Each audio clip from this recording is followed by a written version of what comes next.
Panginoon ang kanyang hallelujah, kagandang loob ng ating Diyos na makapangyarihan sa lahat. Praise God, praise God. Purihin ang Panginoon. Palakpakan natin ang Panginoon muli. Hallelujah, Lord to God, Lord to God. Amen and amen and amen. Hallelujah, hallelujah, hallelujah. Praise the name of Jesus, praise the name of Jesus. Hallelujah, hallelujah. Glory to God. At tayo dala ko po sa mga kahilingan sa panalangin. Kung mayroon pong kahilingan sa panalangin. Wala na po. Praise God. Ating pong pag-pray rin si Pastor Franz na complete healing kasi nagkasakit siya ng kanyang tiyang parang araw. Praise God. At mapapagkulang po siya sa Panginoon. Hallelujah. Purihin ang Panginoon. Hallelujah. Praise God. Praise God. At ang ating pong paksa ngayon ay vengeance. Ang pahiganti po ng Diyos sa mga tao, ayaw po maglingkod sa Kanya. Kaya tayo po ay manalangin sa Panginoon. Hallelujah. Sabi po sa Romans chapter 12 verse 19, Verily beloved, avenge not yourselves, but rather give place unto wrath. For it is written, Vengeance is mine, and I will repay, saith the Lord. Purihin ang Panginoon. Tayo manalangin, mapagpalang Ama at makapangyarihan sa lahat. Diyos na mahimala, Diyos na makapangyarihan sa lahat. Lahat na matuod sa langit, sa lupa, sa lalim ng lupa, linod siyang pangalan, lahat madila magkumpisal, na ikaw ang Panginoong Isus sa kalawalakian ng mga in the name of Jesus. In the name of Jesus, bless your people, Panginoon. Let your Shekinah glory dwell upon this place, po, Panginoon, Lord. You will have provide everyone needs, po, Panginoon, Lord. You have promised your words, hallelujah, call unto me, and I will answer thee, and she will great and mighty things that know is not. In Jeremiah chapter 33, verse 3, Oh God, there's nothing impossible upon you, Lord. In Luke chapter 1, verse 57, kaya kami, hallelujah, lumulubod, hallelujah, dumudulog sa iyo, Panginoon, and iklod sa iyo, Panginoon, na pagkatagpuin mo mga pangailangan, amin po tinatali ang gawa ng mo, Diablo, in the name of Jesus. Lord, release your blessing, let your anointing, Panginoon, let the Holy Ghost fire, Panginoon, Lord, let the Holy presence of God, hallelujah, let your hallelujah, Shekinah glory dwell upon this place, the shadow of your presence. In the name of Jesus Christ. Hallelujah, hallelujah. Purihin natin ang Panginoon. Bless your people, Panginoon. Halisin mo sa kabal. Hallelujah, deliverance. Hallelujah, healing. Hallelujah, hallelujah, Panginoon. Sa goodness. For complete healing at Panginoon in Jesus' name. Ang bawat isa na meron po sa ikaramdaman, pakalingin niyo po ang mga Panginoon. There's nothing impossible po, Panginoon. I declare healthy body, Panginoon. I declare mortality. I declare, Panginoon, Lord. I would help everyone, Panginoon, Lord. Hallelujah. I declare that it's everyone will be raptured, Panginoon, if you are watching in the sight, Panginoon. Hallelujah, hallelujah, in Jesus' name, in Jesus' name. Let us have in Jesus' name. Amen po rin natin, Panginoon, palaman ng Panginoon. Hallelujah, hallelujah, hallelujah. Praise God, at ay po ay napapunga po. At salamat sa Panginoon. At ang kabutihan ng Panginoon, ang kagandang loob ng Panginoon ay nandiyan po. At sa ating pong kapanahonan ngayon ay nag-iba na po ang ating pong klima ngayon. Kaya kailangan natin ang katapatan, maging marunong sa Panginoon dahil yan na po ang galit ng Diyos. No. So ating patalakayan ngayon ang vengeance. Ang para higantiin ng Diyos sa mga tao dahil ang mga tao ayaw mabigay lubod sa Diyos. So, ang sabi sa mga kasulatan, minamahal, huwag tayong maghiganti sa ating sarili. Subalit, bigyan daan ang puot ng Diyos na susulat sa Kanya ang paghiganti at sa Kanya ang kabayaran, sabi ng Panginoon. Siya ang magbigay, siya ang magbabayad, siya ang magbigay ng katugunan, siya bigay ng ating mga pangailangan. Ang sabi na, I will repay it. Babayaran tayo ng Panginoon. O marami po tayo na kautangan, marami tayong mga pagkukulang, marami tayong mga pagkakamali, marami tayong mga bagay na locals, mga kapatid, marami tayong mga bagay na ating pong nakaligtaan. Kailangan babayaran natin at ang Diyos ay magbabayad sa ating pong mga ginagawa sa Panginoon, ang ating mga katapatan sa Panginoon, dahil ang ating mga pagpapagaal ay may kabuluhan. Sabi po sa 1 Corinthians 15 verse 38, knowing this, that your labor is not in vain in the Lord. Amen? Praise God! So, ang ating pong paksa ngayon ay vengeance. So, kung ayaw po ang gaganti, kung ayaw pong magiganti, hindi na gaganti ang Diyos sa atin.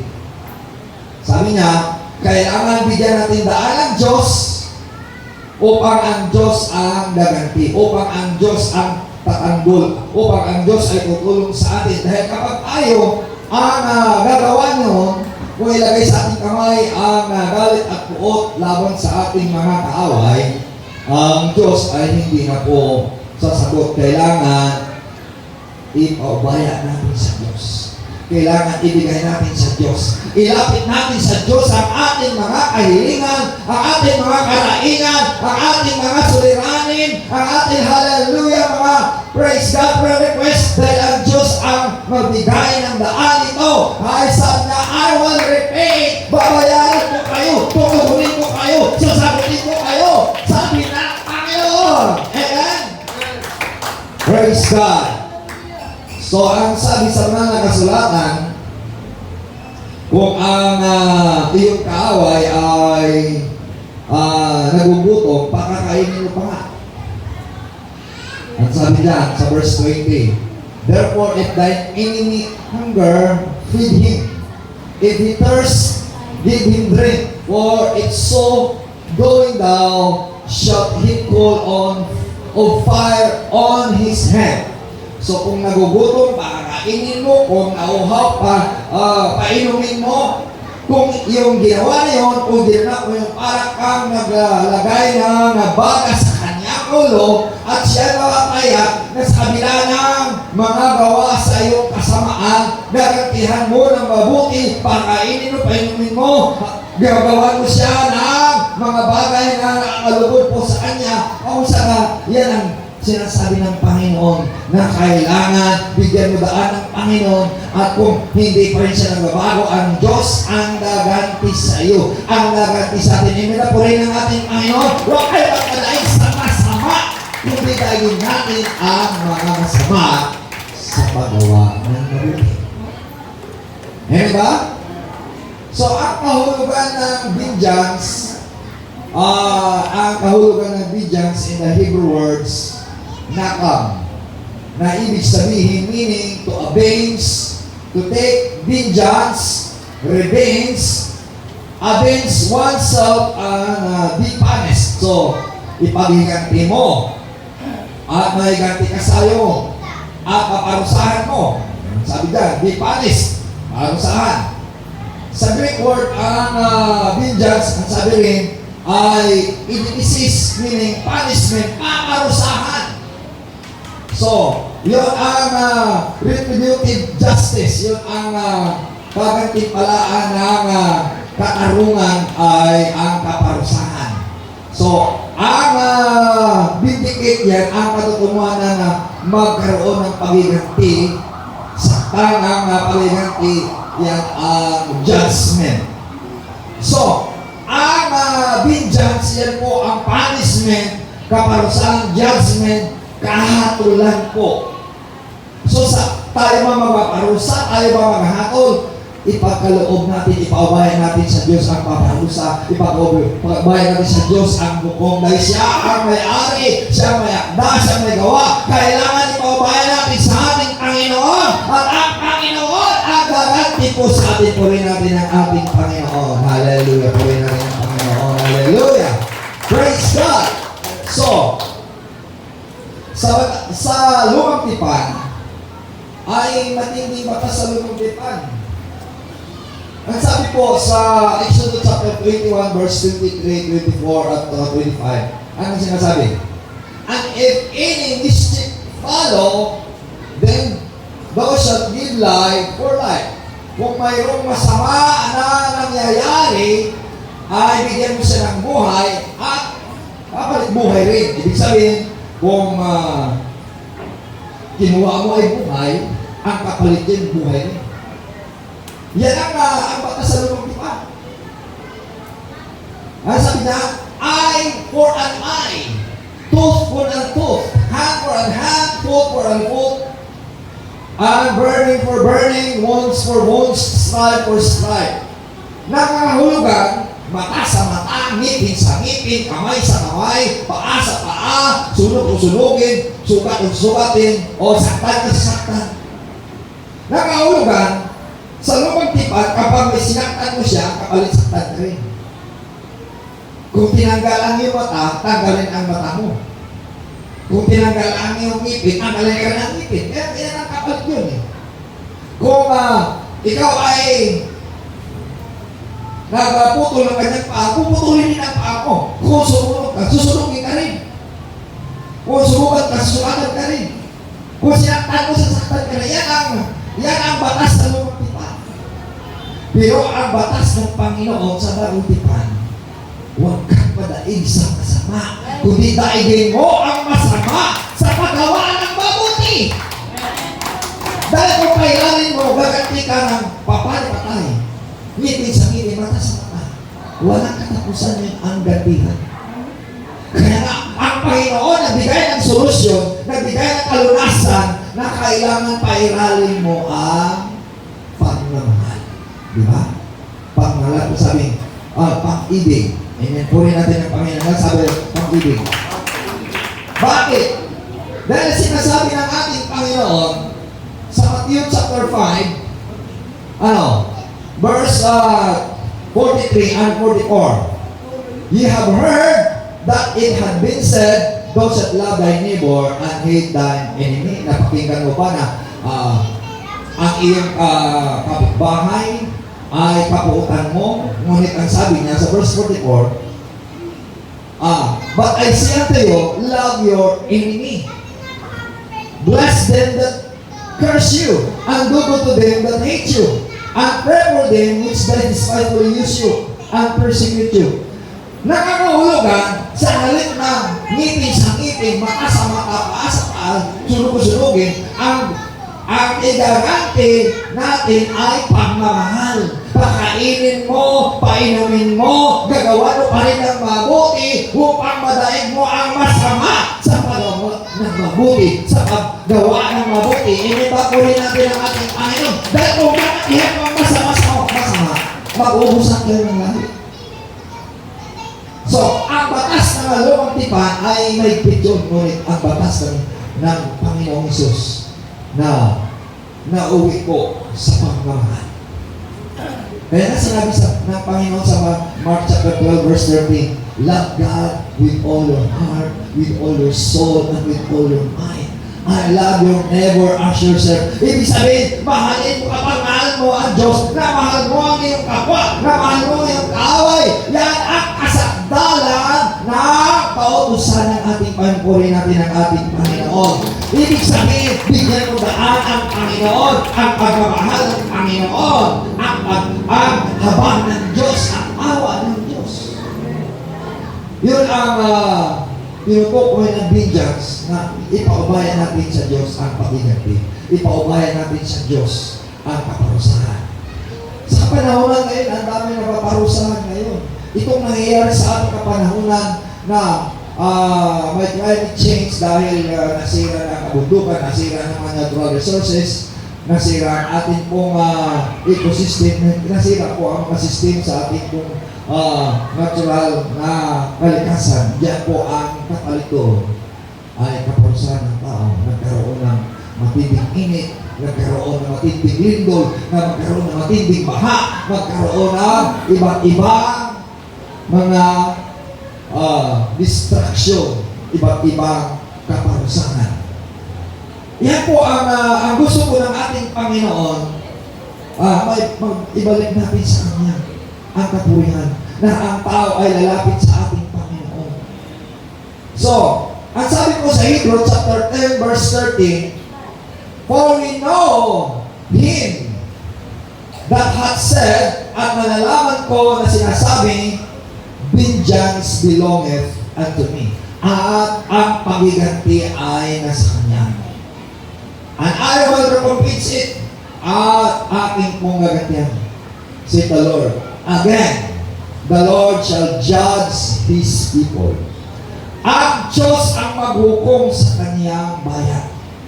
Ibig sabihin, marami pong kasalanan ang tao, ipaubayan mo sa Diyos ang pagiganti kung ikaw ay may kaaway, hayaan mo ang Diyos ang magaganti sa iyo. Kaya kailan pairalin mo pa rin ang kabutihan, pairalin mo pa rin ang pagmamahal, pairalin mo pa rin ang pagpapatawad, pairalin mo pa rin ang pagpaparaya, upang ang Diyos ang siyang malawalhati, hindi ang ating sariling malawalhati, at ang Panginoon ang malulugod, at ang Panginoon magbigay ng kalunasan at kabayaran sa ating mga kasiraan. Puri natin ang ating Panginoon. Amen.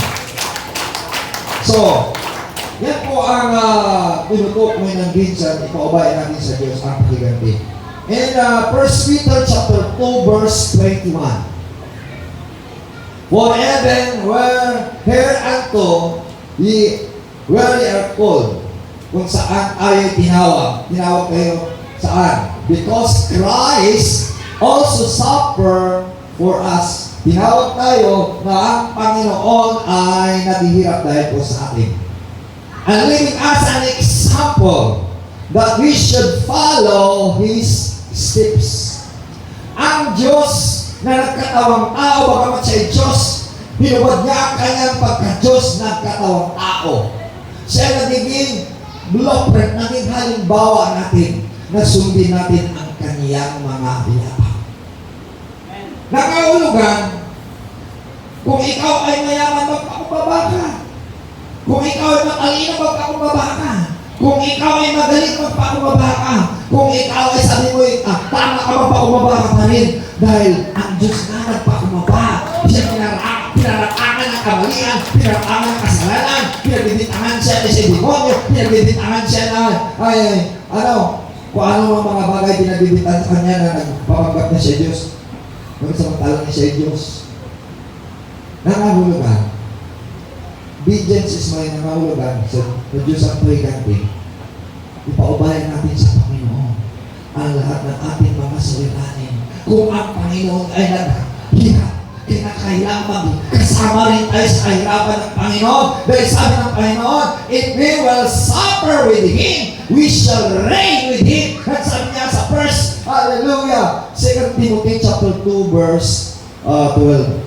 Kung tayo ay naghihirap kasama niya, ay maghahari kasama niya. Memori natin ang Panginoon. Kaya ang mga kahirapan natin ay yan po ang ating pong pagtitiis. Bear in mind, ang paglilingkod sa Panginoon mayroon talaga mga kahirapan. Yes. Hallelujah. In 2 Timothy chapter 3 verse 12, if you live godly in Christ Jesus, you'll suffer persecution. Sa Tagalog pa, kung mamuhay ka ng makadiyos, kung mamuhay ka ng sa may kabanalan kay Kristo Jesus, dadaan ka ng mga kapit-kapian dahil kay Kristo. Ngunit salamat sa Panginoon dahil hallelujah, kasama tayo sa mga kapit-kapian ni Kristo. Kung nagkaroon ng kahirapan ng ating tayo, kasama tayo, upang kasama rin tayo, uri ng ating Panginoon. Hindi sabihin, umabayan natin sa Kanya ang lahat ng ating mga pangailangan at suliranin sa buhay. Praise God! Ngayon, ang sabi sa Matthew chapter 25, verse 45, then shall he answer them saying, verily I say unto you, at sinabi niya, in as much as ye did it not to one of the least of this, kung saan ay ginawa niyo sa pinakamaliit na ito, ye did it not to me. Hindi, ito'y ginawa niyo sa akin. And verse 46, this shall go away into everlasting punishment, but the righteous into life eternal. Ibig sabihin, ang hindi nagpaparaya, ang hindi gumawa ng kabutihan ay papunta roon sa walang hanggang kaparusahan. Ngunit ang gumawa ng mabuti ay patungo sa buhay na walang hanggan. Kaya nga ang sabi ng mga tao, Panginoon, hindi naman ginawa sa iyan. Nagutom ka. Nung nagutom ka ay pinakain ka namin. Nung nauhaw, pinainom ka namin. Kung ikaw ay nagkasakit, ay dinalangin ka namin. Nung ikaw ay nakulong, ay dinala pa namin. Nung ikaw ay nawalang damit, ay dinalitan ka namin. Kaya sabi ng Panginoon, kung ginawa niyo sa maliit na ito, sa mga taong maliit na wala nang gaganti sa iyo, ginawa niyo sa Diyos. Kaya puri natin ang Panginoon. Ibig sabihin, ang Panginoon ay gaganti sa ating mga ginagawa, ang ating mga kawang gawa, ang ating mga kaloob, ang ating mga pagtulong, ang ating hallelujah pagsusuporta sa maliit na ito ay ginawa natin sa Panginoon at gaganti pala tayo ng Panginoon, babayaran tayo ng Panginoon, hallelujah, and God will repay. Amen, praise the Lord, amen, hallelujah, puri natin ang Panginoon. At babayaran tayo ng eternal life. Sa mundong ito ay walang pangsamantala lang yan.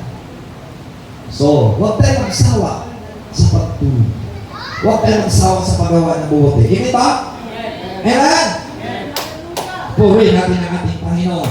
Hallelujah! Huwag tayo magsawa sa paggawa ng mabuti. Dahil yan po ang gagantihan tayo ng Panginoon. In Jude chapter 1 verse 6 and 7, and the angel which keep not their first estate, kung paano ang anghel ay hindi na natili sa kanyang kalagayang estado. But left their own habitation, iniwan niya ang kanyang kinalagayan o ang kanyang katauhan o ang kanyang katungkulan. He hath received his everlasting chain under the darkness unto the judgment of the great day. Dahil iniwanan nila ang kanilang first day, ang kanilang habitation, ang kanilang tirahan, ang kanilang tungkulin, ang Diyos ay nagkulong sa kanila doon sa kailaliman ng hukay. It's an everlasting chain under darkness. So yung may mga anghel na gumawa ng matinding kasalanan, ikinulong ng Panginoon at inihanda sa great judgment. At sabi nga ng Euphrates River, may rumbang umuungol doon ng mga nilalang. At sabi nila, marahil yun ang mga anghel na ikinulong ng Panginoon sa gutong district. Umuungol dahil sa kanilang durusa roon sa kulungan ng Panginoon, ikinulong sila, kinadinahan sila ng Panginoon upang hindi na sila kagawa ng kapinsalaan sa sakatauhan. Ibig sabihin, ang Diyos ay magbigay ng judgment sa mga tao, sa mga nilalang na hindi gumaganap sa alituntunin ng Diyos. Guys, sa verse 7, even as Sodom and Gomorrah, kahit ang siyudad ng Sodom at Gomorrah and the cities about them in like manner, giving themselves over fornication and going after the strange flesh, and set forth for an example the suffering, the vengeance of eternal life. Eternal life? Eternal fire. Hindi eternal life, eternal fire. So, ang sabi nila, kaparusahan ay pansamantala lang yun. Hindi pansamantala yun. Kung mayroong eternal life, mayroong eternal punishment. Eternal fire. Ibig sabihin eternal punishment yun. Walang katapusan pag hihirap doon sa buhay. Ibig sabihin, ang espiritu ng demonyo sa kapanahonan ng siyudad ng Sodoma at Gomorrah, na ang siyudad na iyon ay nilipol ng Panginoon. Pinaulanan niya ng apoy at nagiging abo sila.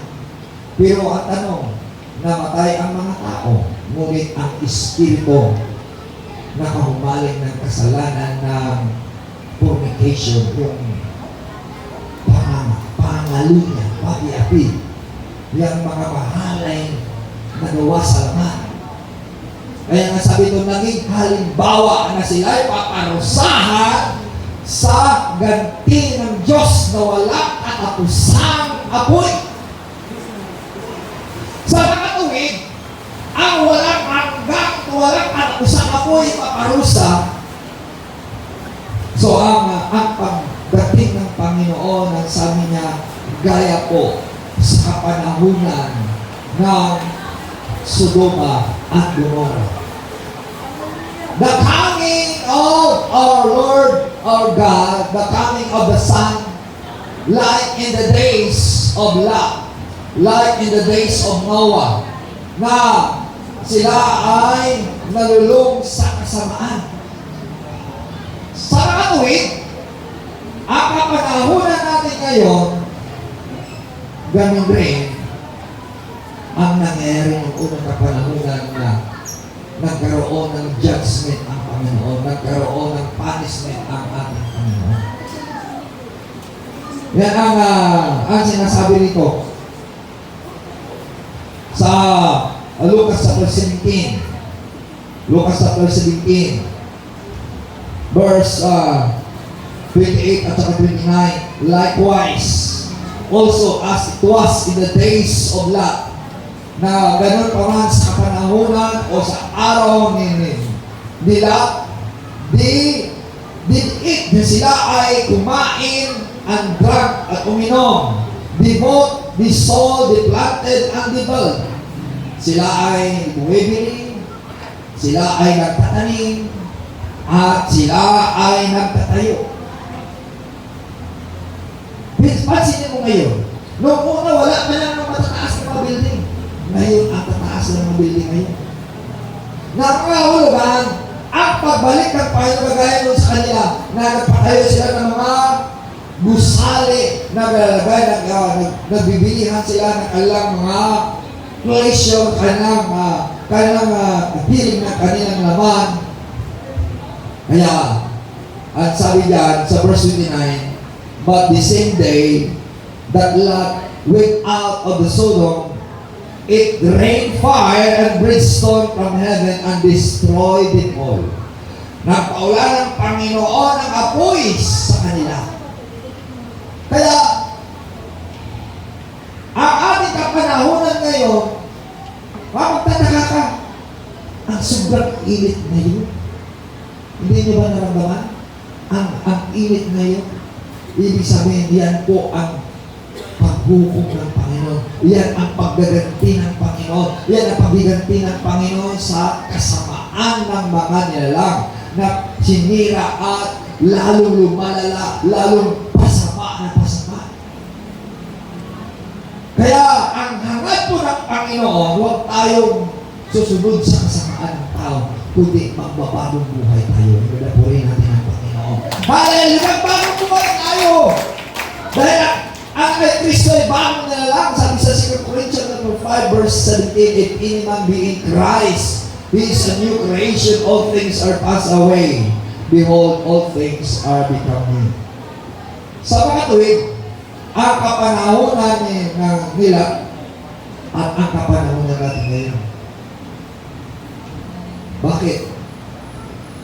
Gusto ng kahalayan ngayon magkaroon ng legality sa kanila. Hindi ba ang illegal ang divorce? Illegal ito ang LGBT. Illegal lahat ng mga kasamaan gawin legal. Sa palagay ko gusto ng Diyos yan, hindi gusto ng Diyos yan. Pinahintulot na ng Diyos dahil ginusto ng tao yan. Kaya gusto mo ng Panginoon, hallelujah, magbalik loob tayo sa Kanya. Huwag natin tularan ang kasamaan ng mundo, kasamaan ng sanglibutan. Kinakailan magbagong andi tayo. Hallelujah, magbagong isip tayo, magbagong andi tayo. Kaya sabi sa Romans 12 verse 4, be not conformed to this world and be transformed by the renewing of your mind. Magbago tayo ng pag-iisip na magbabago tayo na hindi tayo susunod sa anyo ng kasamahan. Amen. Purihin natin ang ating Panginoon. Hallelujah! Hallelujah! So, ang ating kamanahonan ngayon ay kailangan natin ay magkaroon tayo ng reconciliation sa Panginoon. Kinakailangan renovation. So ang ating kalagayan dito, kailangan i-renovate natin. Dati-dati ay kinakailangan natin na parang okay lang na walang aircon. Ngayon, kinakailangan ang ating kasambahan ng aircon ngayon. Kaya kung marami kayong pagpapala, praise God, supportahan natin na maayos itong ating house of worship para mapayagong natin ito para maging maganda naman ang ating pagsamba na hindi tayo makatanggap ng matinding parusa ng Panginoon ng init. Di ba? Mayroon namang solusyon. Puri natin ang Panginoon. Amen! Hallelujah! Glory to God! Yan ang kailangan natin. Hindi ba dala ng aircooler, hindi ba dala ng electric fan dahil ang sobra ng intelligence, ang sobra na ng galit ng Diyos ngayon sa sangkatauhan.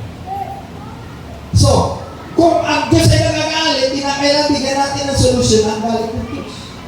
Kinakailangan ang tao ay magbago. Ang tao ay magtutulungan sa Panginoon. Ang tao ay magbalik loob sa Panginoon. Ang tao ay susunod sa Panginoon. Hallelujah! Lord to God, purihin natin ang ating Panginoon. At sabi mo sa 2 Thessalonians chapter 1 verse 8 and 9. In flaming fire, taking vengeance of them that know not God. Pansinin mo, at sabi ng Panginoon, ang pagdating ng Panginoon ay nagniningas na apoy at paghiganti sa mga hindi kumikilala sa Diyos. Kaya nga, ang sabi na walang Diyos, ang mga agnostic, mga infidel at mga atheist na walang Diyos, ang nagsasabing walang Diyos, mga baliw yun. Hindi ba sinabi sa Psalms chapter 14, the fools that said in his heart, it is corrupt and there is no God. And that abomination and not do it righteous. Dahil sa kanyang kabaliwan, wala daw Diyos, ang lahat ay corrupt, mabay kasamaan, at ang gawa ay puro kasuklam-suklam, at walang matuwid. Dahil sa pagtawa walang Diyos, kaya kapag pagtawa walang Diyos, puro masama. Kaya ang Diyos ay magiganti po sa tao. Kaya nga sabi niya, in flaming fire, taking vengeance on them that know not God. Kapag hindi mo kilalanin ng Diyos, ipadama ng Diyos ang kanyang paghiganti. Apoy. Apoy, ibig sabihin, matinding-init. Ang lugar na hindi nasusunog na.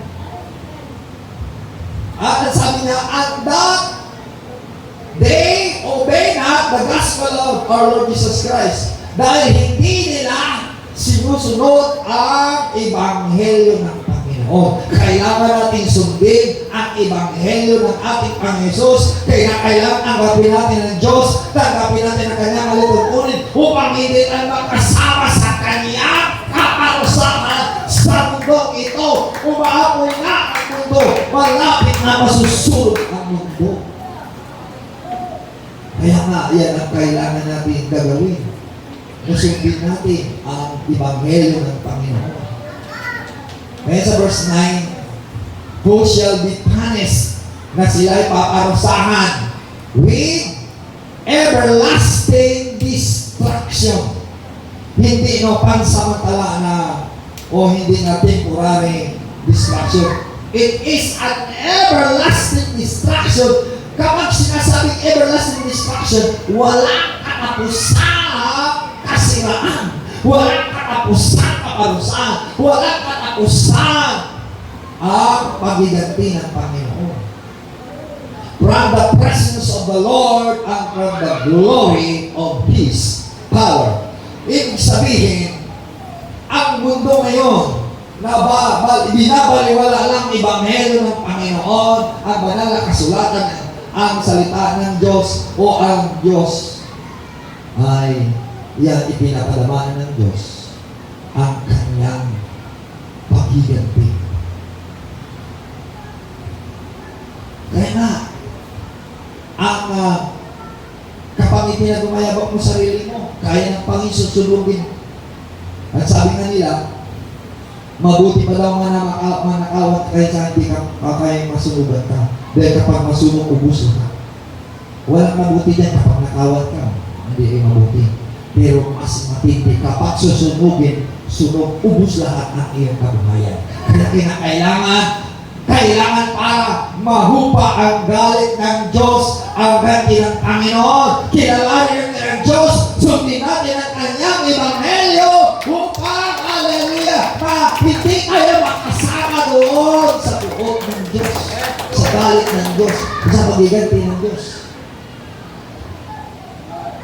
And Hebrews chapter 10 verse 26 at 27. For if we sin willfully after that we have received the knowledge of the truth, there remaineth no more sacrifice for sins. Kung sinasadya mo ang paggawa ng kasalanan, pagkatapos natanggap mo ang karunungan at kaalaman sa salita ng katotohanan, ay wala nang natitirang handog para ikaw ay papatawarin. Ibig sabihin, sa mga hindi pa nakalasa ng pagmamahal ng Diyos, ng Espiritu ng Diyos, ng kapatawaran ng Diyos, ng biyaya ng Diyos, mapapatawad pa yun. Ngunit kaibigan, kapag natanggap mo, ngayon ibinabaliwala mo na babalik ka doon sa kasamaan, wala nang natitira pang paraan para patawarin ka. Pansinin natin, kung hindi mo pa natanggap ang katotohanan, mapapatawad ka pa ng Diyos. Ngunit kapag natanggap mo na ang katotohanan, natanggap mo na ang ebanghelyo ng katotohanan, pagkatapos ay binabaliwala mo, wala nang natitira na hain para ikaw ay patawarin. Wala nang natitirang hain para ikaw ay pagkainin. Wala nang natitirang hain para ikaw iligtas. Nakangulugan, huwag nating sadyain ang paggawa ng kasalanan. Dahil kapag sinasadya mo yan, ang Diyos ay hindi utotong na ikaw patatawarin pa ulit-ulit. Hindi natin maututo ang Diyos na, kapag gumawa ako ng kasalanan, patawarin naman ako ng Diyos yan. Bear in mind na kapag sinasadya natin ang paggawa ng kasalanan, wala na natitira kain para makapatawad ka. Iba po ang sinasadya at iba ang nagkamali lang na siya ay hindi niya sinasadya. Yun ang sinasadya, ibig sabihin, alam niya yung ang kasalanan. Kung siya ay babaero, dati sa babaero, ngayon hindi na siya maging babae dahil gusto niya magbago. Kung siya dati ay lasinggo, hindi na siya maging dati siya ay drug addict, ayaw niya siya mag-addict kasi alam niya na yung kasamaan. Kung dati siya ay pumapatay, hindi na siya mapatay. Ngunit, kapag babalik ka karoon sa kasalanan na yun, wala nang natitirang hain pa upang mapatawad ka. Sa kakatuwid, yan ang pagbiganti ng Diyos. Kaya, bear in mind, yung mga nababackslide, ang mga tumalikod sa Panginoon, bibira lang ang makabalik. Bakit? Dahil nakagawa na sila ng kasalanan na sinasadya. Kapag sinasadya na nila ang kasalanan, ang Diyos ay nagpapatigas na ng kanilang puso. Dahil ang Diyos naman ang magpapalambot ng puso ng tao at nagpapatigas. Kaya huwag natin sadyain ang paggawa ng kasalanan. Memori natin ang ating Panginoon. Hallelujah. Dahil nagkakita tayo ng Panginoon ng ating paggawa ng kasalanan pagsasadya. Kaya ang tao talaga, likas na matigas ang ulo. Naniniwala kayo? Ang tao likas na tigas ang ulo. Kaya huwag natin kailangan na matigas ang ulo natin, ibig sabihin rebuilding. Dahil kapag manatili tayo mag-rebuilding sa Diyos, wala nang kalunasan po tayo. Kaya sa palagay nyo, maraming maliligtas. Kaunti lang maliligtas dahil sa taong na pinapahiraw niya ang katigasan ng kanyang ulo. Kaunti lang maligtas. Kaya hindi ba tayo na gusto na natin maraming maligtas, ngunit kung manatili siyang matigas ang kanyang kalooban, na ayaw niya magbago, ayaw niya sumunod sa Panginoon, darating ang pagiganti ng Diyos sa kanyang kasamaan, sa kanyang katigasan, kaya pagsadyan ang gawa ng kasalanan. Yan po ang katotohanan. Kaya huwag natin sadyain paggawa ng kasalanan. Dahil ang Diyos ay mapagmahal. Siguro nagawa ka ng kasalanan kasi nadaya ka lang. Mapatawad ka ba ng Diyos kasi nadaya ka lang? Napatawad ka ng Diyos kasi nag-alinlangan ka. Mapatawad ka lang ng Diyos kasi nag-alinlangan ka. Nadaya ka sa Diyos kasi ikaw ay niloko lang. Kaya patatawarin ka pa ng Diyos. Pero kapag alam mo, at ginagawa mo pa rin, ang Diyos ay pinatigas na ang puso mo. Kaya kasi sinabi sa 2 Corinthians chapter 13 verse 5, siyasatin niyo ang inyong sarili, searching your heart to the Lord. If you are in the faith in Christ Jesus, kung saan panapanaya ka ba kayo Christ Jesus, o kaya ay kayo yung mga itinakwil na. Yung mga reprobate, yung mga itinakwil, pinatigas na ang kanilang kalooban. So, kapag pinatigas na ang kanilang kalooban, ibig sabihin, ang Diyos na gaganti sa kanya dahil sa kanyang tigas ng ulo, patitigasin niya ang kanyang puso at ang kalooban. Kaya nga sinabi sa Proverbs, chapter 29, verse 1, he that often rebuke and hardeneth his neck, suddenly destruction will come and there is no remedy. Yan sabi sa Proverbs chapter 29, verse 1. Ang mga nagmatigas ang kanyang liig, na lagi siya sinasaway, matigas pa rin ang kanyang kalooban, ano nangyari? Mababali ang kanyang liig at wala nang remedyo, wala nang kalunasan. Nangahulugan, gusto mong gumaling, gusto mong gawin, gusto mong gabutin, ngunit paulit-ulit ka gumawa ng kasalanan.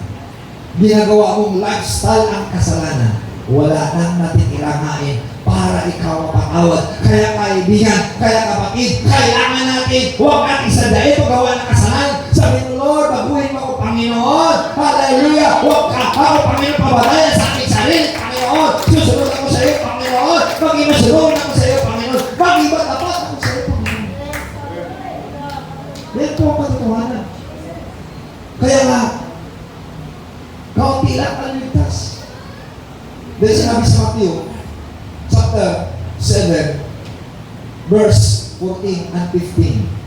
13 and 14, sabi. Matthew chapter 7, verse 13 and 14. At sabi niya, straight is the gate, and broad is the way that leadeth into life. And many there be that enter therein. But straight is the gate, and narrow is the way that leadeth into life, and few there be that find it. Few, ibig sabihin, counting lang.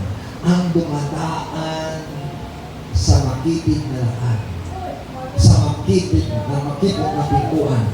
Ibig sabihin, ang pagpasok sa kaharian ng Diyos, dumaan ka sa tulay na makitid, dumaan ka, parang tumutulay ka sa lubid, parang tumutulay ka sa alambre, parang tumutulay ka sa mga bagay na parang malaglag ka pero sa loob.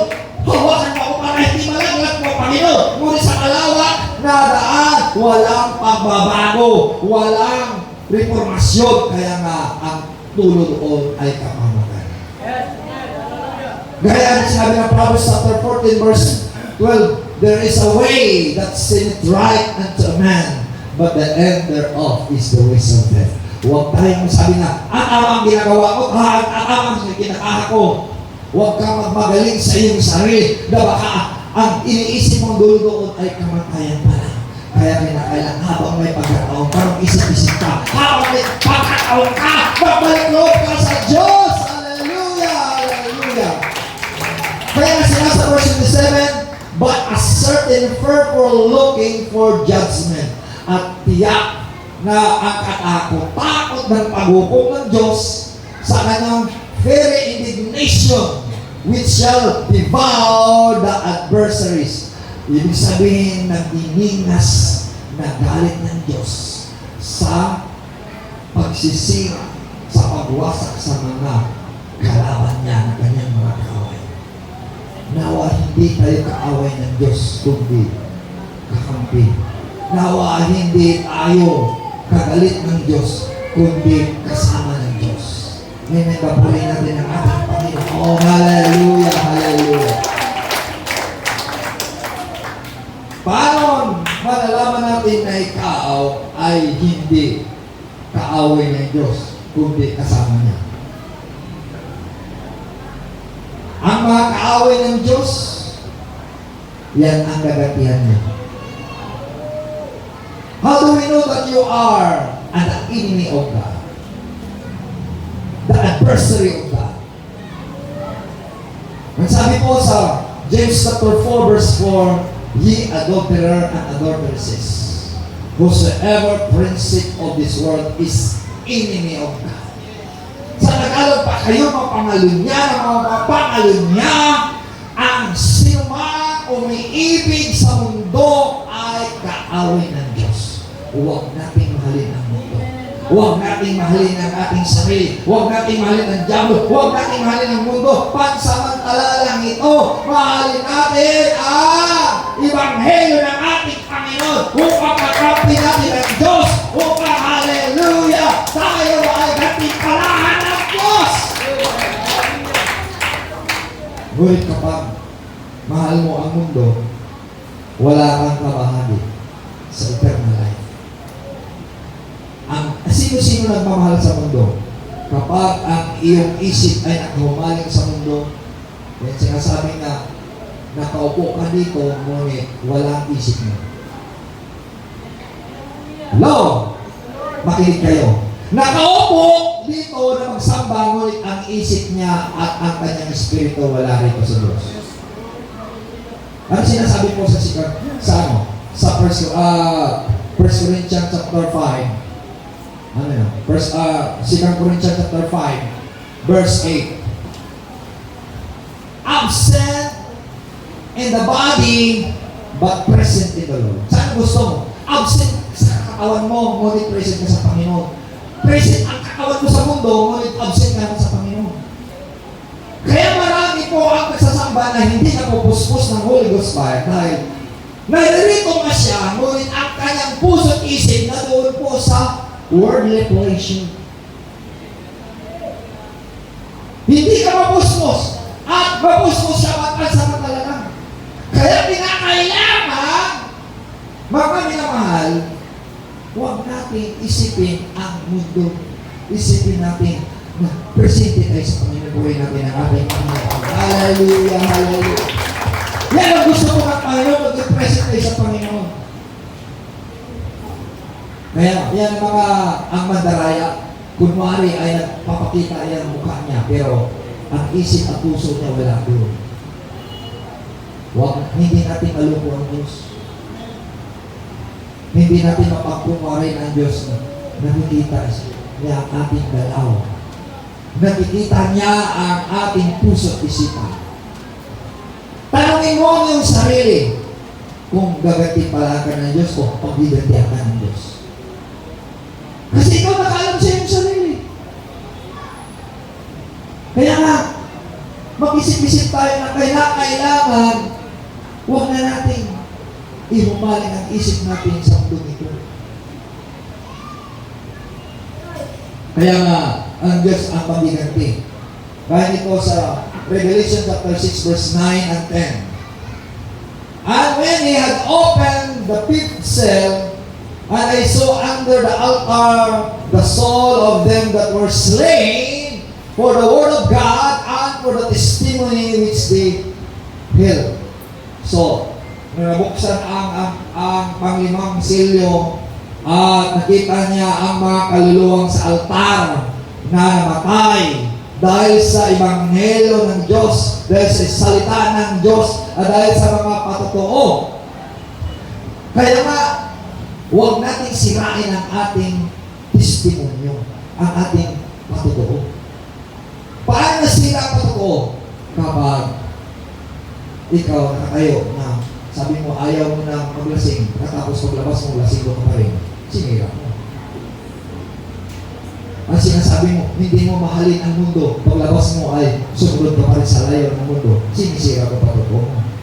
Kaya nga, ang sabi sa verse 10, ang mga kaluluwa, sabi nito, they cried with a loud voice. Sila ay umiiyak at sumisigaw ang kanilang boses na nagsasabi, saying, how long, O Lord, holy and true, doth thou not judge and avenge our blood on them that dwell on the earth? Kailan mo, Panginoon, banal at totoo na hukuman mo at ipagiganti mo ang mga dugo na nananahan doon sa lupa. Yung mga nananahan sa lupa na gumagawa ng masama, yan ay gagantihan ng ating Panginoon. Ang mga kaluluwa na roon sa altar na namatay na, naghanap ng katarungan, naghanap ng justice ng kanilang kamatayan. Maraming namatay, naghanap ng katarungan kung ang dugo ni Abel naghanap po ng katarungan na siya pinatay ng kanyang kapatid na si Cain. Ganun rin kung ikaw ay nagbigay ng kasiraan, nagbigay ng ganting kasiraan sa iyong kapwa, ng iyong kapatid, gaganting palakan ng Diyos na ano? Ng paghukom. So, gusto po ng Panginoon na habang may pagkataon pa, na baguhin natin ang ating mga pagkakasya. Baguhin natin ang ating mga pag-ugali. Baguhin natin ang ating mga karakter. Kailangan pupunuan natin ang ating mga kakulangan at mga pagkakamali sa ating Panginoon. Amen ba? Puri natin ang ating Panginoon. Hallelujah. Habang may pagkataon pa, kaya ang mga kaluluwa na sinaktan mo, ang mga kaluluwa pinatay, ay nakahanap po ng katarungan. At ang Diyos magbigay po ng justice, magbigay ng vengeance sa mga kaluluwang namatay. Now, naghanap sila ng justice sa kanilang mga dugo.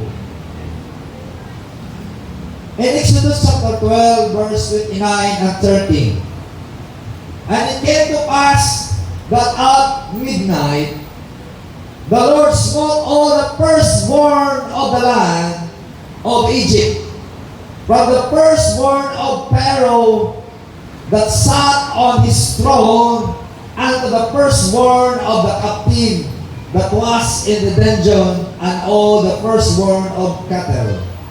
And Pharaoh rose up in the night, and he and all his servant and all the Egyptian, and there was a great cry in Egypt, for there was not a house where there was not one bed.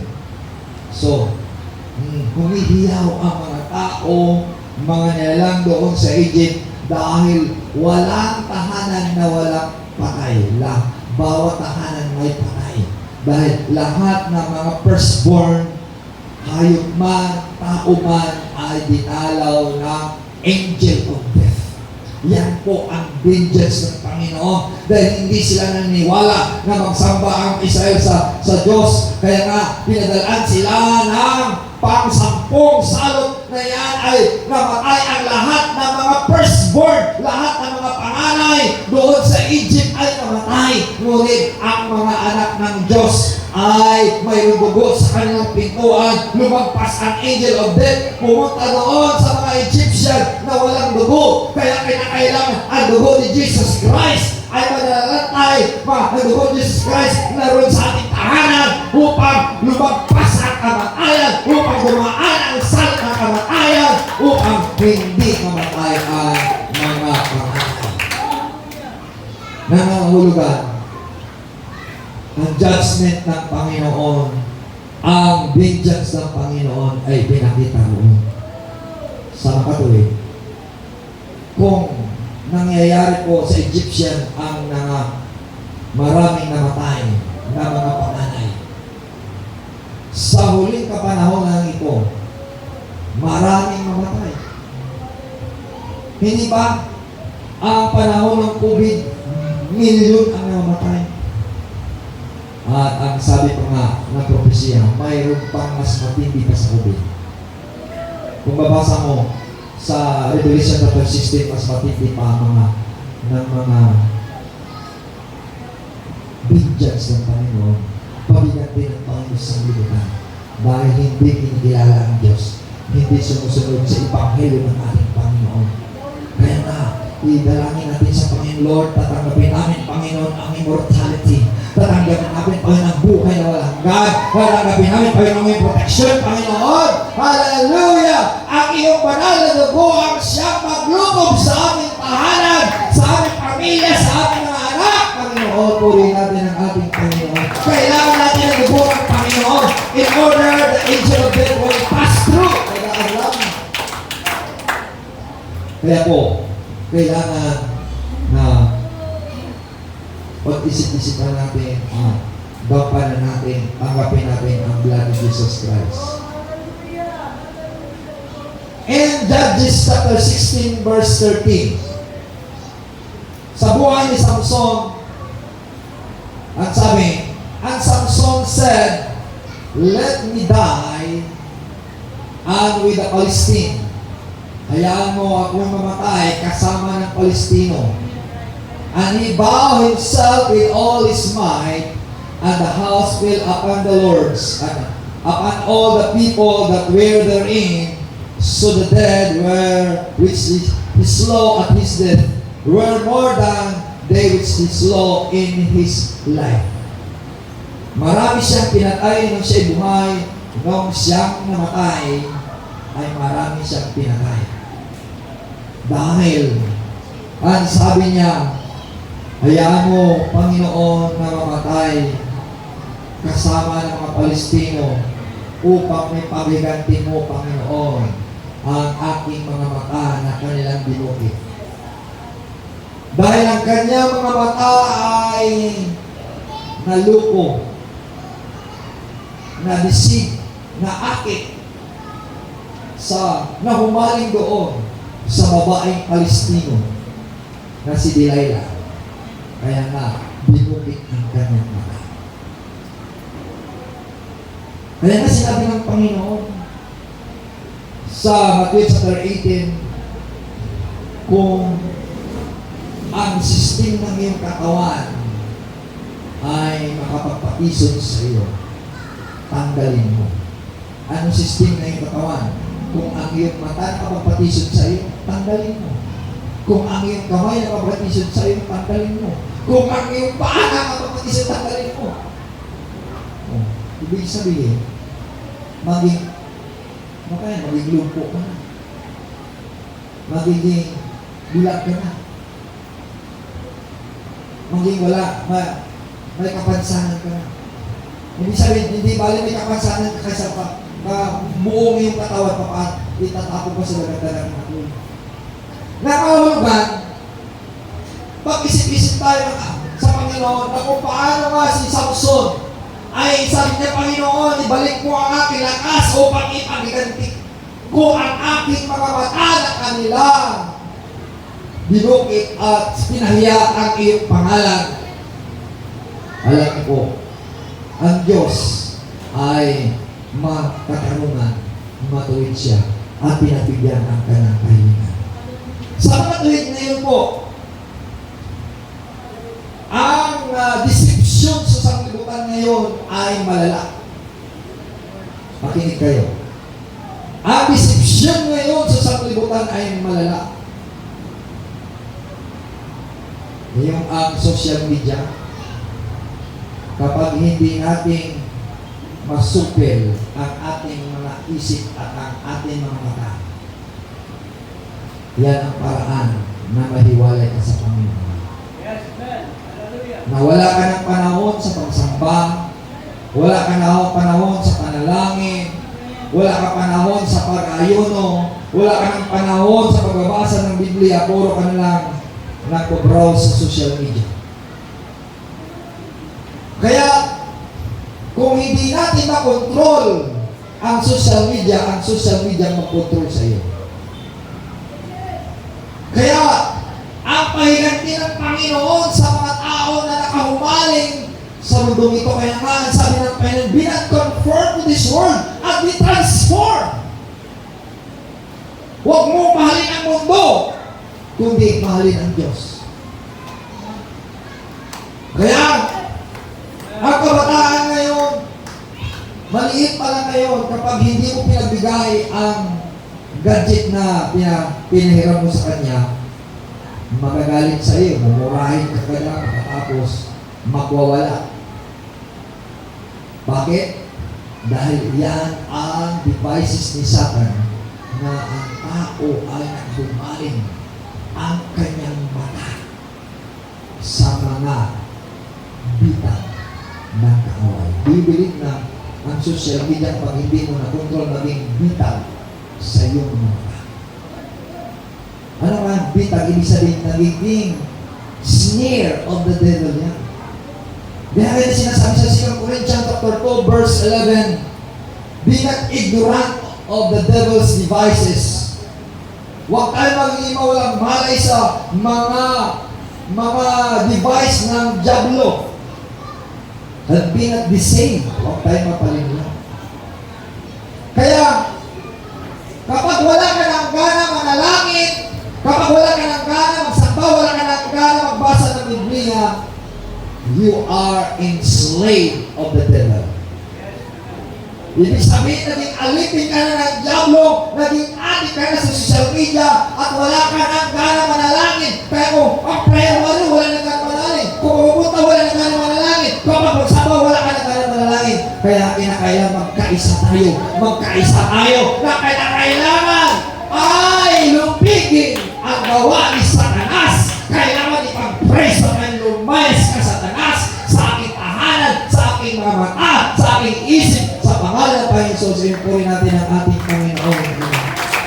Dahil kapag hindi natin malupig ito, tayo lupigin po ng mundo. Tayo lupigin ang mundo. Kaya, ang buhay dito sa Esther chapter 7 verse 9 and 10. Pansinin mo dito ang kasaysayan ni Esther sa ang kanyang ang tito niya na si Mordecai. At sabi diyan, galit ang asista ni Hari Asuero na pipromote niya si Haman.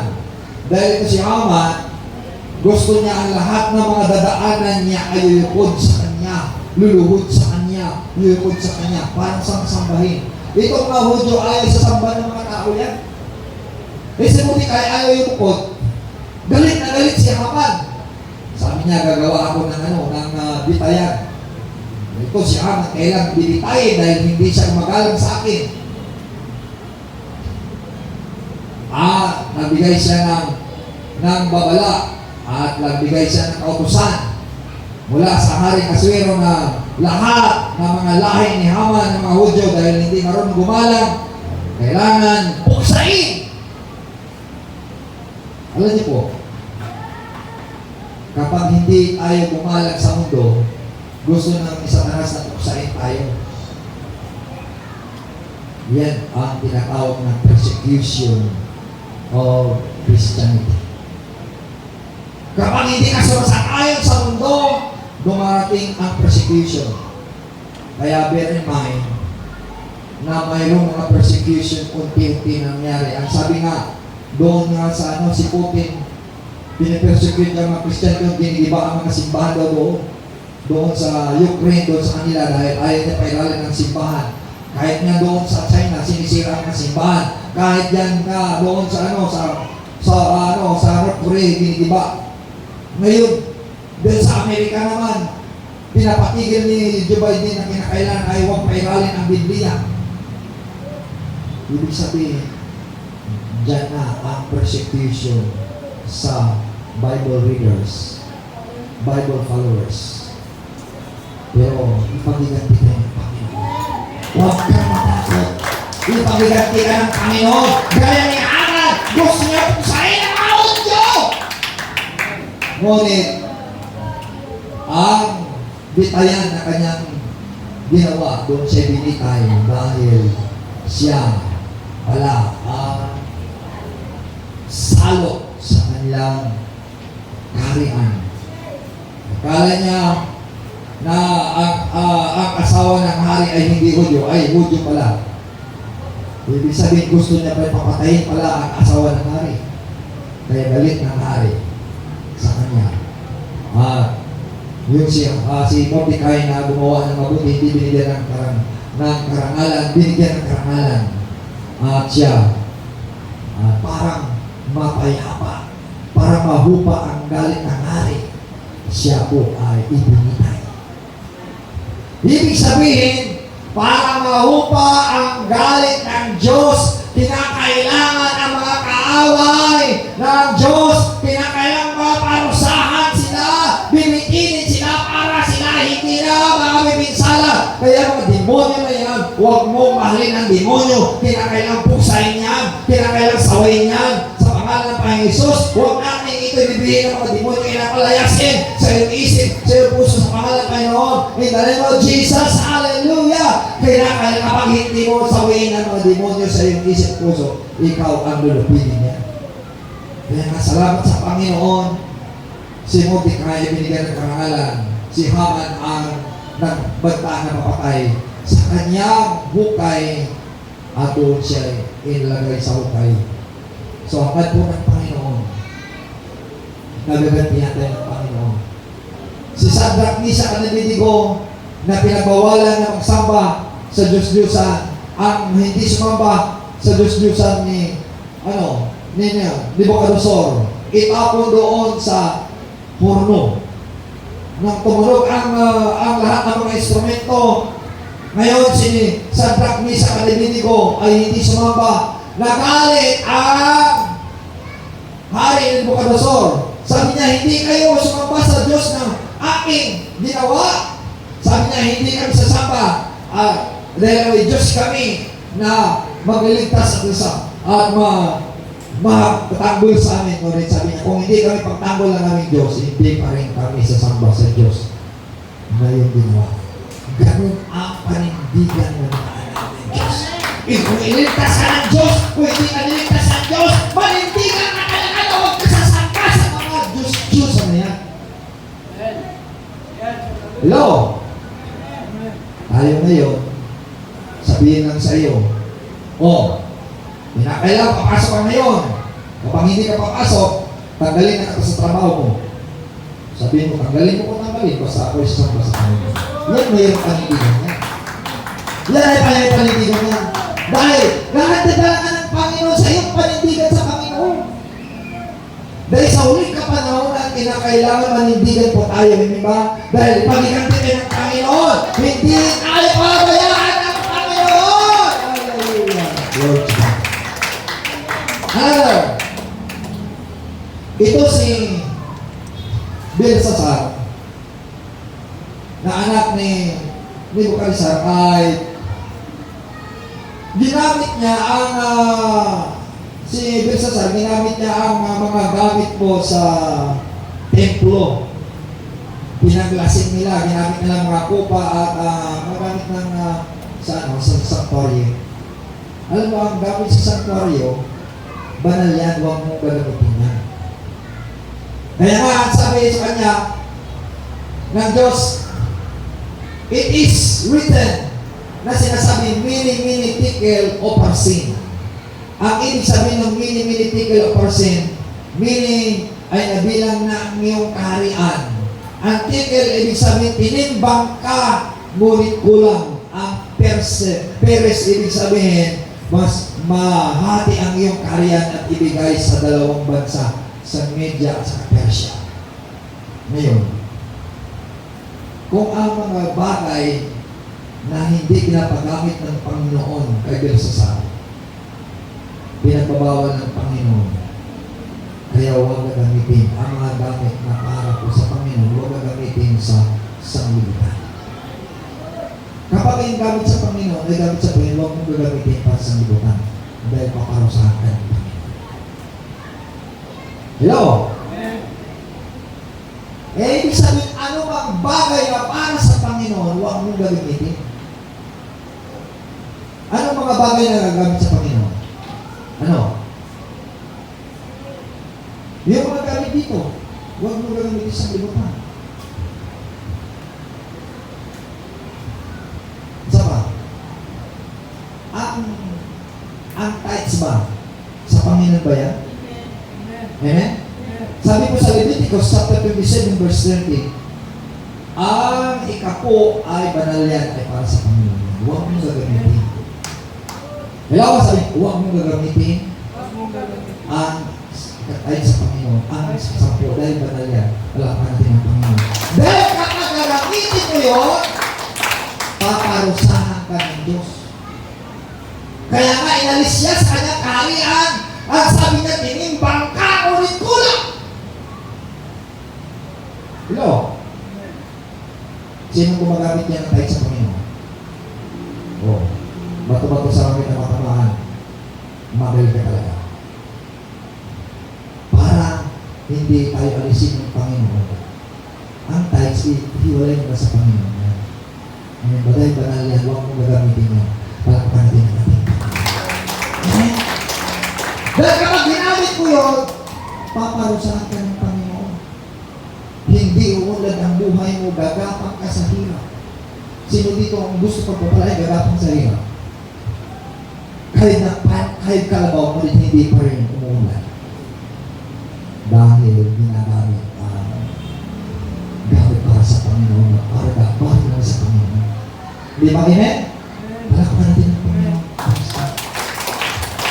Matuto tayo po. Ganyan pala tayo ng Panginoon ay po sa ating katapatan. I-chance natin na tagal-tagal na ito. At sabi nga nila, ilang dekada ng simbahan ito mana, pero bakit hindi pa napa-aircon yan? Bakit kami bago pa lang napa-aircon na? Bakit? Ang Diyos ba nila at ang Diyos namin ay iba? Hello?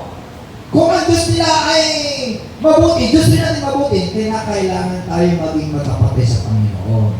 Kailangan mapagandang bahay-dalanginan kung tayo magkaisa, magtutulungan, hallelujah, kung tayo sa atin maganda at maging mabuti, hallelujah, pagpapalay tayo ng Panginoon. Huwag natin gagamitin na para magamit sa Panginoon. Ibigay natin sa Panginoon na para sa Panginoon. Purihin natin ang ating Panginoon dahil titimbangin ka na Panginoon, kulang. Lagi sinasabi mo, kulang pa ito, kulang pa ito, kulang pa lagi, kulang ka talaga. Di ba? Kung sinasabi mo, kulang pa lagi, kulang pa talaga. Dahil tinimbang ka, ngunit kulang. Di ba? Sinasabi pa lang hindi ko mamabigay yan kasi kulang pa nga ito sa akin eh. Kulang pa talaga, tinimbangin ka na kulang. Mawala ka talaga. May higpit mo naman, Pastor. Hindi ako nag-higpit. Salita ng Panginoon niya. Eh, papalakan natin ang ating Panginoon. Yan ang kinakailangan natin. Kung gusto tayo pagpapalain ng Panginoon, kaya nga sabi natin, buksan ko, dumawon sa langit, ibusong pagpapala, na wala na sa patsilid paglalagyan ng pagpapala. May sabi naman ng ibang simbahan, ayun na tries niya, sa lumang tipan lang yan, wala na sa bagong tipan. Wala na ba sa bagong tipan? O may babasa pa rin? Mayroon pa rin. Dahil hindi naputol yan ang ikasampung bahagi sa Panginoon yan. No. Matthew chapter 23 sabi niya, ay, nagbibigay kayo na omen, anis at omen, ginawa niyo ang mabuti at huwag niyo kaligtaan ang justice and mercy. Yan kaya na kailangan. Kaya nga sabi na Luke chapter 18 verse 12, itong mga nagbibigay, nag-ayun o nagbigay nila ng position nila, nung kinalagtaan pa rin. Ibig sabihin, sabi ko sa James chapter 2 verse 10, kung sumunod ka sa pagtuntunin ng Panginoon, kinalagtaan mo isa, you are guilty of all. James chapter 2 verse 10. Kapag ginawa mo ang lahat ngayon, tisod ka sa isa, you are guilty of all. Sa tisod mo sa tithes. Dahil sabi niya, kulang pa kayo sa akin. Sino tisod sa tithes ka? Kapag tisod kayo at guilty of all. Sabi sa James chapter 2 verse 10. Kaya gusto mo ng Panginoon, dahil timpalaan din ng Panginoon, titimbangin ka Panginoon, may kulang. Kaya na, Gusto po ng Panginoon pagpala tayo? Amen? Pagpala rin natin Panginoon. Amen. Hallelujah! So, in Daniel chapter 6 verse 23-24, si Daniel ay itinapon sa yungib ng leon dahil sa panalangin. Hindi siya nagmintis sa kanyang panalangin. Hindi niya kinalkian ang kanyang panalangin. Kaya nga iligtas siya ng Panginoon sa higit ng leon. Yung mga nagbibintang sa kanya na masama na dinalangin sa Diyos, sila ipinalit doon sa higit ng leon at sila nilapan ng leon.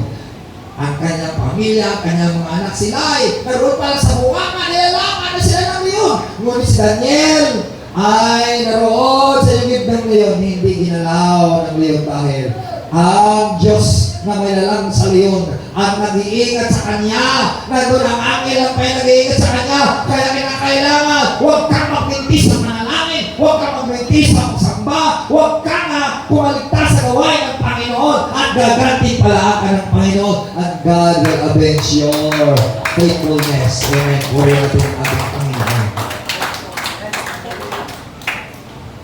Ito si Jezebel. Mga tao ito si Jezebel.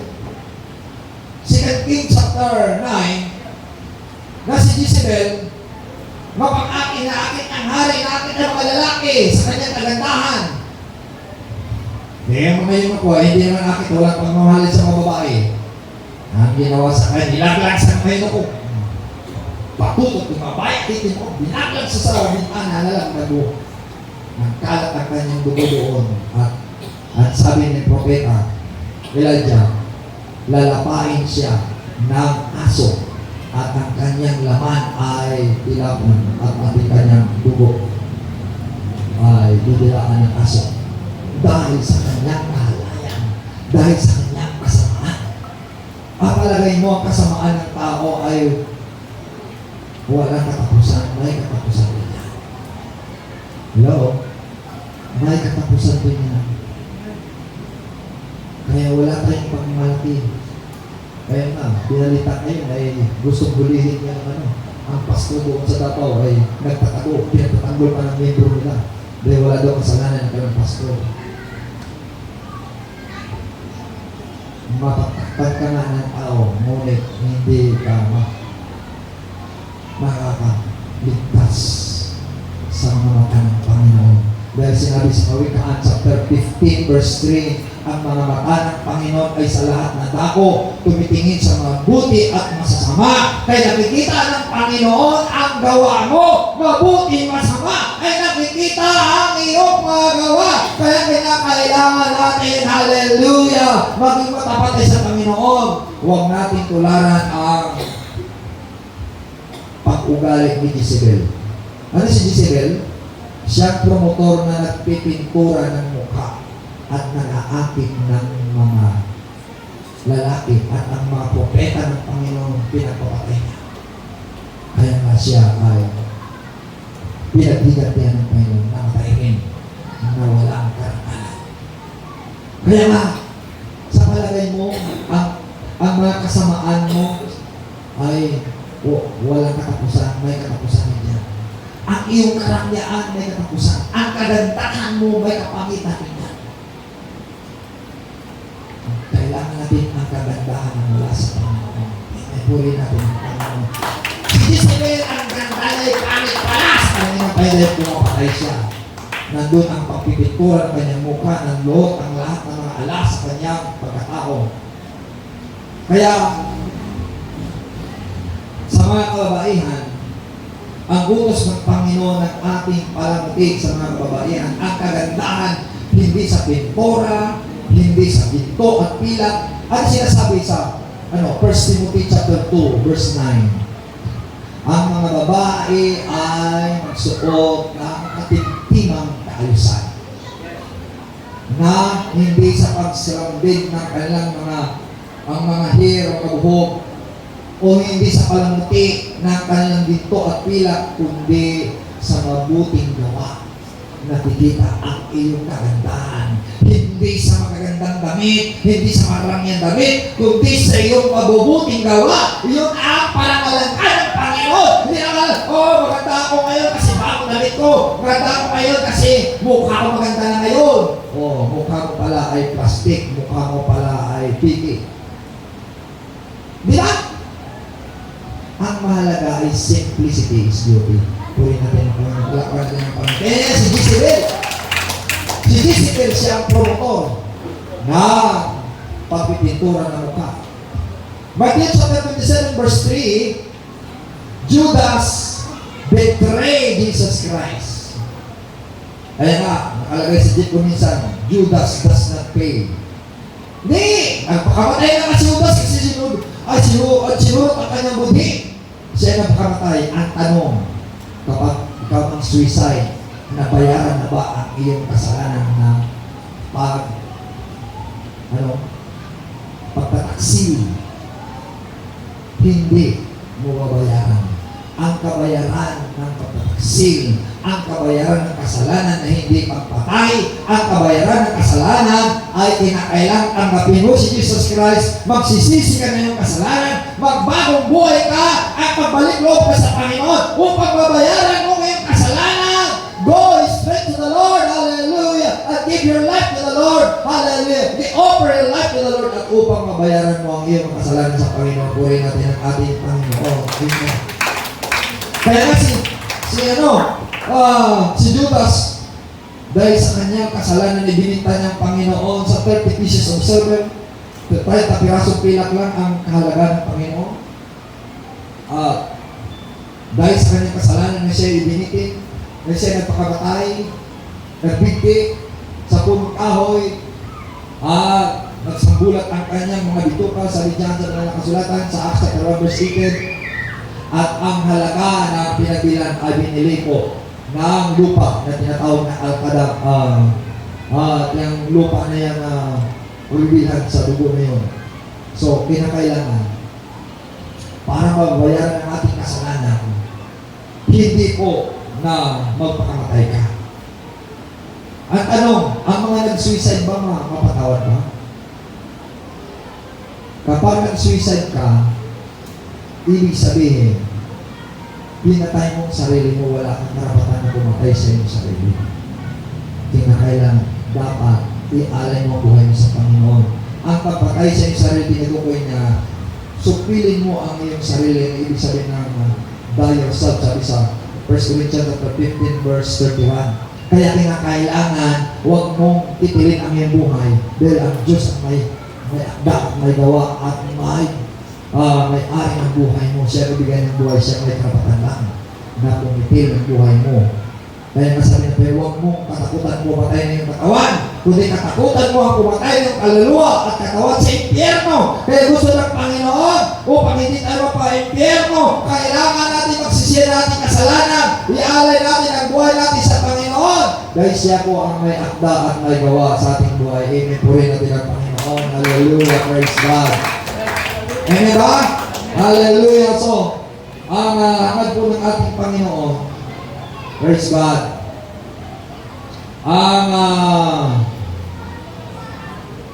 ito po si Herod, nung siya nagtalumpati, at sabi niya, ang nagsalita ito ay hindi tao ni Diyos. Hindi niya binigay ang kalwalatian sa Diyos, kaagad ay nandusay ang kanyang sarili at inainaud. Hello? Kaya,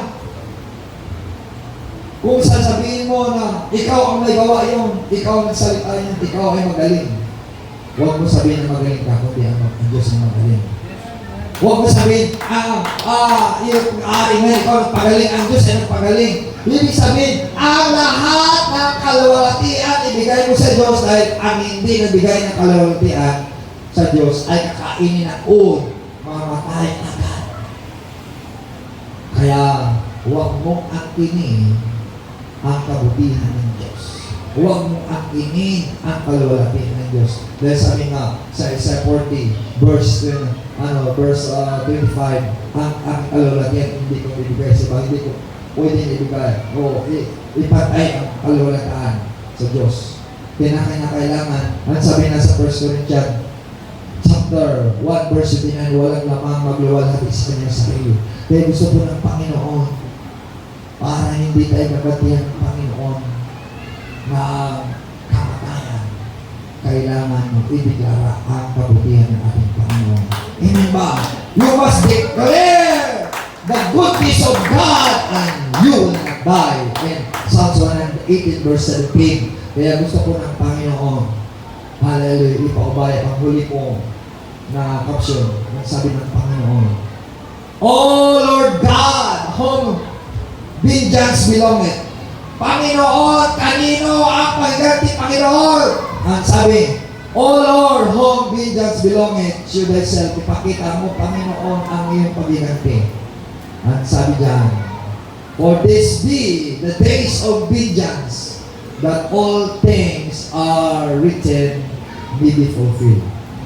Kung makikita mo sa Luke chapter 21, lahat na nangyayari ngayon sa mundo, lindol, baha, kahirapan, matinding init, lahat ng mga nangyayari, yan po ang karanasan ngayon ng vengeance ng Panginoon. Yan sinasabi niya, it is the days of vengeance. Ito na ang mga araw na paghiganti ng Panginoon dahil sa kasalanan ng tao. Kaya nga kung hindi tayo magsisisi ng ating kasalanan, dadaloy ang paghiganti ng Panginoon sa iyong pamilya, sa iyong tahanan, sa iyong mga anak, sa iyong trabaho, sa iyong negosyo. Kapag hindi tayo magsisisi, kapag hindi tayo magbalik loob sa Panginoon, dadaloy ang vengeance ng paghiganti ng at maubos lahat ng mga tao at mamatay. Ilan ang namatay sa COVID? Milyon ang namatay. It is the vengeance ng ating Panginoon. Matindi na ngayon, matindi na napahirap ng mundo. We are now in the days of vengeance. Kaya kailangan, saan ang nais mo? Pagiganti ng Panginoon ang buhay mo o gagantihan tayo ng Panginoon ng kasamaan. Hindi ko po tayo lahat sa Panginoon. Para tayo iligtas ng Panginoon sa kanyang hukom, sa kanyang hatol, sa kanyang kaparusahan, sa kanyang pagiganti. Kailangan natin ipaubaya natin sa kamay ng Panginoon ang pagiganti. Huwag kang naganti, huwag kang mahiganti. Hayaan mo ang kamay ng Panginoon. Hayaan mo kapangyarihan ng Panginoon. At ipaubaya mo sa Kanya at mabubuhay ka. Purihin natin ang Panginoon. Hallelujah, hallelujah. Oh God, hallelujah. Maraming namatay. Ang nagdadaya sa atin, kaya sana namatay na sila. Yung nagdadaya doon sa kapatiran doon sa San Mateo, patay na sila. Ang dami namatay ang nagdaya po sa gawain ng Panginoon. Para mabuhay tayo, huwag kang mangdaya. Huwag mong dayain ang Panginoon. Hello? Huwag mong dayain ang Panginoon. Sabi, Lord, patawarin mo ako sa aking paglililang, sa aking pangdaraya, Panginoon, sa aking pakialam. Pinakialam ka. Pinakialaman mo ang hindi para sa iyo. Kailangan mo ibigay mo para sa Panginoon. Huwag mong hayaan ang kasamaan, kundi sawatain mo ang kasamaan. Padilig na natin, Panginoon, dakilang Diyos na pagpalan naman. Lord, hallelujah. Sawin namin ang kasamaan. Sawin namin ang mga pag-alinlangan. Sawin namin po kayo ng mga kadustahan.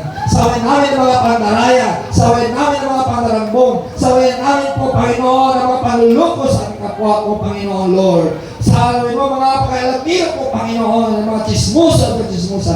Kinakailangan po, Panginoon. Lord, ikaw magganti, Panginoon, sa iyong mga anak po, Panginoon, Lord. Ang naging matapat sa iyo, Panginoon. Ang naging masunurin sa iyo po, Panginoon. Dahil kami naging matapat sa iyo, Panginoon. Ikaw ang maibigay ng gantimpala po, Panginoon. Narito na kami sa huling kapanahonan ngayon. Ang iyong paghiganti sa mga taong gumagawa ng masama. Salamat po, Panginoon. Ikaw ang magbigay ng justice. Hallelujah. Salamat po, Panginoon. Ikaw ang magbigay. Hallelujah ng kapurihan. Amen. Ngayon po, noong linggo kung kayo ay nagkaisa sa panalangin, ay request ulit na magkaisa kayo sa panalangin. Ang mga nanay, maghawakan ng kamay. ang mga tatay at mga tatay maghawakan ng kamay. Ngayon ay Father's Day ngayon. Ngayon rin ang mga youth, babae sa babae maghawakan ng kamay, ang lalaki sa lalaki maghawakan ng kamay. Upang dadaloy po ang Holy Ghost fire ng Panginoon. Upang lilinisin tayo ng Panginoon. Sige, pati ating mga anak, para hindi tayo maalipin ng social media. Sige, tayo maghawakan ng kamay para wala tayong puwangs, walang leakage, walang mga bagay na makadlang. Magawa ka tayo ng kamay. Ilang segundo lang tayo manalangin sa Panginoon upang dadaloy ang kapangyarihan ng Holy Ghost fire ng ating Panginoon. Sige, magawa ka ng kamay. Let us join in together sa magkakaisa tayo lang sa Panginoon. Sige, nagawa ka ng kamay para mag-depart tayo ng magkakaisa sa Panginoon. Sige, magawa ka tayo ng kamay. Mamaya na tayo mawitan. Sige, mamaya na tayo mawitan. Magawa ka tayo ng kamay. Hallelujah. Sige, magawa ka ng kamay. May mga nulutog lang. Magawa ka ng kamay. Kaya yung mga nulutog lang. Sige, dito kayo sa rapat. Magawa ka tayo ng kamay. Mamaya na tayo nakatutungtog. Sige, magawa ka ng kamay. Join hands kayo para kayo magkaisa ng nulutog. Mga bata dyan, magkaisa kayo dyan. Sige, mga bata, magawa ka ng kamay. Hallelujah, declare. Lord, I declare the Holy Ghost fire. Lord, upon their hands right now. 1, 2, 3. At purihin natin ang Panginoon. Sa kalabalaya, sa kiyaya, sa kalabalaya, sa kiyaya. Blow the Holy Ghost fire. Blow the Holy Ghost fire. Blow the Holy Ghost fire. Upon their hands, O God. Dadaloy po, Panginoon. Ang iyong Espiritu Santo apoy, Panginoon, sa kanila, Panginoon. Kaya sa kalabalaya, sa kiyaya, sa kalabalaya. Kalabalaya, sa kiyaya, sa kalabalaya, sa kalabalaya. Hallelujah, Lord. Salamat po, Panginoon, sa kapatawaran. Salamat po, Panginoon, sa paglilinis, Panginoon. Linisin mo sila. Kayo mga bata, magawa kayo ng kamay. Huwag kayong magtingin-tingin dyan. Upang hindi makapasok ang demonyo. Sige, mag-pray tayo lahat. Pray, magawa kayo ng mga kamay kayo mga bata. Hallelujah, huwag niyo pabayaan na makapasok ang demonyo sa inyong tahanan, sa inyong isip. Haya sa kalamalaya, sa kiyaya, sa hallelujah. Hallelujah, hallelujah, Lord God of Israel. Let the flow of the Holy Ghost fire. Let the flow of the Holy Ghost fire. Let the flow of the Holy Ghost fire. Let the flow of the Holy Ghost fire upon their Lord, upon their soul po, Panginoon, Lord. Huwag mo, Panginoon, paitulutan na makapasok ang Diablo. Huwag mo paitulutan, Panginoon, na malilangan ang aming mga mata, ang aming mga kamay, ang aming mga pag-iisip. Lord, nataloy sa aming puso't isipan. Hallelujah! Hallelujah! Let the fire of the Holy Ghost, let the fire of the Holy Ghost fill, hallelujah, everyone. Let the fire of the Holy Ghost, in Jesus' name. Fire of the Holy Ghost, in Jesus' name. In Jesus' name. In Jesus' name. Hallelujah! Lord, kung ano man po pagkakamali, kung ano man po pagdaraya, kung ano man po mga Panginoon, pakialamero, Panginoon, ang mga chismoso, Panginoon, ang mga martis, ang mga marisol, ang mga magdanakaw, ang mga tulisan, ang magdaraya, ay magsisisi mo, Panginoon, magsisisi sa iyo, upang dadaloy ang Holy Ghost fire, dadaloy ang iyong sikay na glory, Panginoon. In Jesus' name, in Jesus' name. In Jesus' name, come on! Hallelujah, Lord! Thank you, Lord, for the fire of the Holy Ghost. Thank you, Lord! Hallelujah! Ikaw ay magiganti, Panginoon, sa mga masunurin. Ikaw ay magiganti, Panginoon, sa hindi masunurin, Panginoon. Hallelujah! Hallelujah! Hallelujah! Kaya sa kalabalaya sa kiyaya sanda. Kalabalaya sa kiyaya sanda. Hallelujah! Hallelujah! Hallelujah! Hallelujah! Hallelujah! Hallelujah! Hallelujah! Hallelujah! Let the fire of the Holy Ghost sunugin mo ang gawa ng Diablo. Sunugin mo Panginoon ang gawa ng Diablo. By the fire of the Holy Ghost. By the fire of the Holy Ghost. By the fire of the Holy Ghost. Yes, sakalamalaya, sakaya, sakaya. Receive the Holy Ghost fire. Receive the Holy Ghost fire. Receive the Holy Ghost fire. Receive the Holy Ghost fire. In Jesus' name. In Jesus' name. In Jesus' name. Lord, kalihan mo gawa ng Diablo. Ay hindi makapasok ng Diablo sa tahanan, sa aming isip at puso ko, Panginoon. Thank you, Lord Jesus. Thank you, Lord Jesus. Thank you, Lord Jesus. Amen. Pray, pray, pray to the Lord. Amen. Pray to the Lord, pray to the Lord, pray to the Lord. Salamat po, Panginoon. Salamat po, Panginoon Lord. Salamat po, Panginoon Lord. Hallelujah.